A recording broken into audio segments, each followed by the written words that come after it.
Hi everyone, thank you so much for joining me. This is Kathy for Not Too Shabby Shop. Today I'll be creating a cute little K-cup holder, and this is nothing new, but I thought that the squirrels from the You, Me, and Pumpkin Spice stamp set would be perfect to use on one of these little K-cup holders. I started out by stamping the squirrels onto a piece of Cougar Super Smooth cardstock, and I did cut a mask for the side-facing squirrel because I wanted to stamp the little pumpkin mug and have it appear that he was actually holding the mug. So after I stamped the squirrels, I masked off the side-facing squirrel, then I stamped the pumpkin mug, and then I jump right into the coloring. So for the squirrels, I'm only going to share how I colored one of them because I used the same colors on both of them. I'll be sure to have everything that I used listed in the description box below. I'll also have all of the Copic markers listed for you as well. So for the coloring on the squirrels, I kept it really very simple. I did want them to have more of a reddish brown tone, so I started with E09 and added that where the darkest shadows would be, particularly around his tail, underneath his arm, underneath his chin, the back of his head. I blended that out with E37, and I made sure to leave some space between his back and his tail, just so they didn't just meld in and become just one part of his body. After I was done with the E37, I blended that out with the E33. Then I came back in with the E37 to darken up some of the shadows and decided that I wasn't getting a clean enough blend, so I brought in E35 and blended over the E33 a little bit. And for his belly, I used E42 and E41. I've really been enjoying using these new stamps from Not Too Shabby. The design team just had an inspiration hop not that long ago, and if you missed that, I'll go ahead and link to my video at the end of this one. There was so much inspiration. Everybody did an amazing job, and these stamp sets are so cute and so fun to work with. One of the new sets has images that are very much standalone, so it's stamp and color and do a quick card. The other stamp sets have a lot of elements that mix and match really well together, and I've really enjoyed using them. So I'll make sure to link to the bundle. You can get a discount if you purchase the whole bundle of all 4 stamp sets, and I'll have that linked in the description box below for you as well. Anyway, moving on. For the little pumpkin cup, I started with YR18. And I added that around the lines that are drawn in on the pumpkin, and I used a really light hand with it.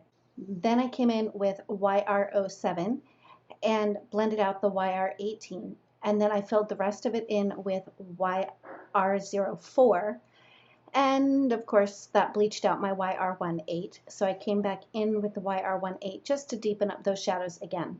For the coffee that's inside the little pumpkin cup, I ended up using 3 colors because the first 2 colors were not dark enough. So you could skip those first 2 colors and go straight to the E29 just to get the really dark coffee. So I finished up the coloring and I set those guys aside, and now I'm going to start working on the little treat box for the K-cup holder. You'll need a piece of 8.5 by 11 cardstock, and with the 8.5 side up at the top of your scoreboard, you're going to score at 2 inches and 6.5 inches. Then you'll rotate the cardstock so the 11-inch side is up at the top, and you'll score at 4 inches, 6 1/4 inches, 8 1/4 inches, and 10 1/2 inches. I'll be sure to have all of the measurements listed in the description box below for you as well. After all of the scoring is done, you're going to cut out the 4 corners.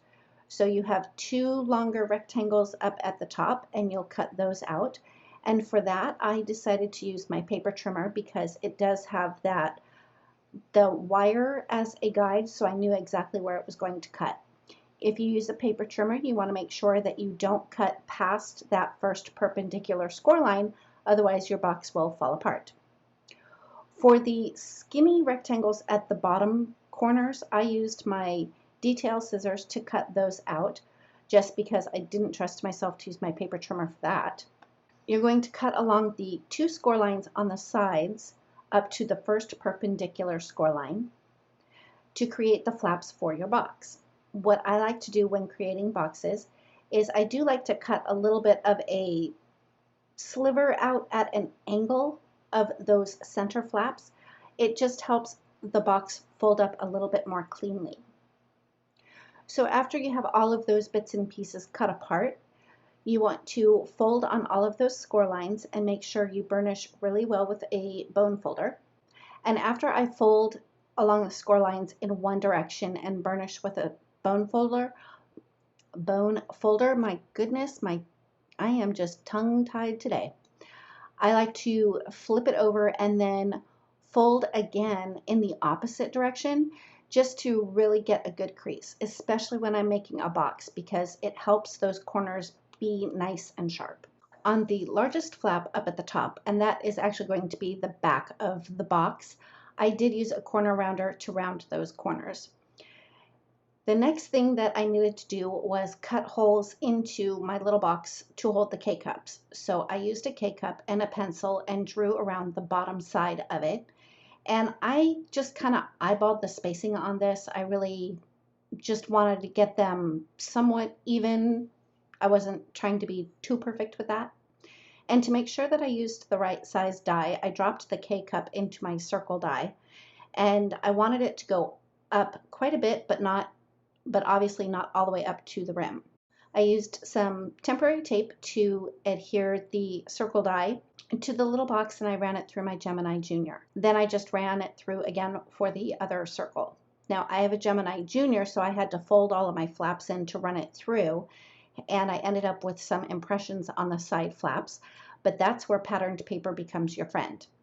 So for the very top piece, which is again the back of the little K-Cup holder, I adhered a piece of patterned paper that I had cut down to 2 by 4¼ inches, and I rounded the corners on one side of that as well, so it would match the back of the box.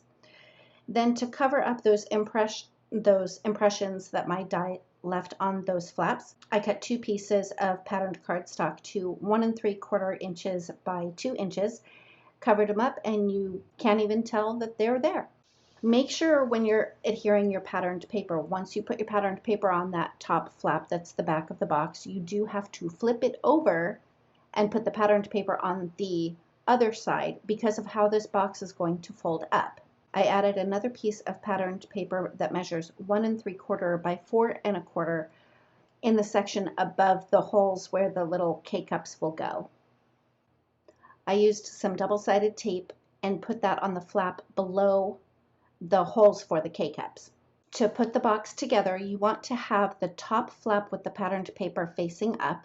You're going to take those 2 small flaps in the center and fold them in and apply adhesive to those 2 flaps. Pull up the back side of the box, line up the corners, and then press the flaps into place.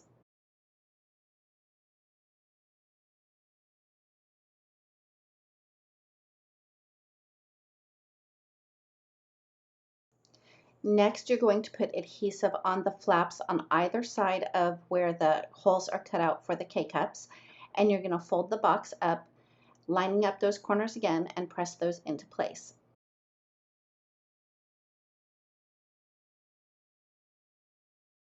Then to finish up the box, you want to remove the release paper from the double-sided adhesive, and you're going to roll the box back, make sure that it's lined up, and I found it easiest to have the back of the box flat on my work surface so I could get in with my fingers and press down on that adhesive so that the box stays closed.